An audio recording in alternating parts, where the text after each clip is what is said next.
So here let's discuss about the silicon controlled rectifier as a two transistor model. Okay. So coming to this two transistor model, the cross sectional view with its four layer is drawn over here, and also it consists of four layers. Okay. The middle n and p layers can be imagined to be subdivided into two half. Okay, that is represented by the uh, dotted line. Here the comprises one PNP and one NPN transistor. The base of PNP is connected to the collector of the NPN. So the collector of PNP is connected to base of NPN. So let us discuss what we have explained. See here, the first diagram is the cross-sectional view. Here the center N and P layers are imagined and it is subdivided. Okay, and followed by this the equivalent circuit is also drawn, that is one PNP transistor and the another one is NPN transistor. Now these are the basic construction, how the view will be and how the equivalent circuit will be there. Then next we are going to discuss about the switching action at a two transistor model. Okay, here we are considering a transistor with a biased voltage. Okay, so first diagram shows that VGS, that is with the gate voltage VG is equal to 0. So with gate voltage VG is equal to 0, what will happen? The gate current. So here the gate current is also 0. Once gate voltage is 0, gate current is also 0. But we know that IG, that gate current is equal to IB2. Gate current is equal to what? IB2, because it is connected back to back. Therefore, IB2 is also 0. So this IB2 is equal to 0, IG is equal to 0. This condition will cause the emitter base junction of transistor T2 to get reverse biased. Okay, so this condition IG is equal to 0, IB2 equal to 0, it will cause the transistor T2 to get reverse biased. And what about the collector current IC2? IC2 is equal to IC0. Okay, that means reverse saturation current because of the minority charge carriers. Okay, this is for first condition. Now IC2 is equal to IB1 is equal to IC0. IC2 is 1 is equal to IC0 is equal to IB2. Then what will happen? There is a very small current to turn the on. Okay, the transistor T1 is not sufficient to on because of this very small current.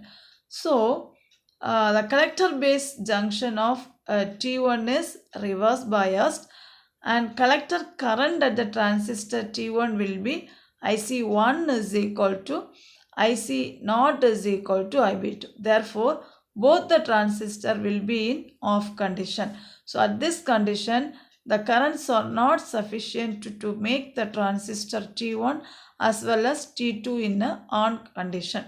So second diagram shows that VG, we are applying some gate voltage VG. So now if we apply some positive gate voltage, the gate current IG will increases. Therefore, IG is equal to what? IB2. Now IB2 is very sufficient to turn on the transistor T2.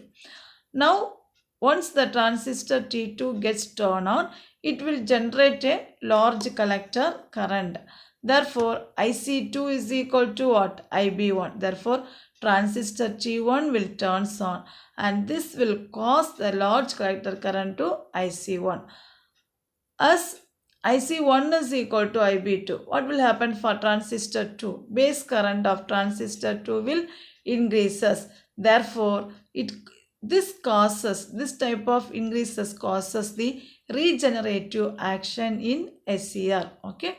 Once the silicon control rectifier is turned on, the next is what? The next process is the removal, removing the gate current, but it does not cause the device to turn off. So these are the switching operations when NPN transistor and PNP transistor are connected and the gate voltage is applied. So two conditions are there. First condition, VG is equal to 0. Whatever the current produces is not sufficient to turn on the transistors. Once you applied the gate voltage, collector current increases, so that the regenerative action takes place. So these all are about the switching action of a two-model silicon controlled rectifier. Okay, thank you. Then followed by this, let us discuss about the SCR characteristics, that is silicon controlled rectifier characteristics. Here VI characteristics. First let us discuss about the VI characteristics. The VI characteristics, we have drawn the x-axis as forward voltage, then y-axis as anode current. In this, Ig1, Ig3 is greater than Ig2, greater than Ig1, greater than 0. Now let us discuss about the VF. What is this forward breakdown voltage? This forward breakdown voltage is called as, it is nothing but the voltage applied between the anode and the cathode in order to make the silicon controlled rectifier enters into conduction mode. Okay. Now this forward breakdown voltage will reduce gate current Ig to increase. Okay, that is called as what? Forward breakdown voltage. So followed by this, the next important thing is holding current. So holding current is nothing but is the value of the current below which the SCR will switches from conduction state to forward blocking regions. Okay, then coming to this, what is this forward blocking region? Let us discuss one by one. So first diagram shows that forward blocking region. When assume that suppose the positive voltage is connected to an anode and negative voltage is connected to cathode. Okay, and 0 voltage is applied to gate. Then what happened? Then the junction J1 and J3 will be forward bias, but junction J2 will be reverse biased. Okay, therefore because of this condition, J1 J3 forward bias, J2 reverse bias. So because of this reason, a small reverse current will flow. Okay, therefore this we will call it as forward blocking region.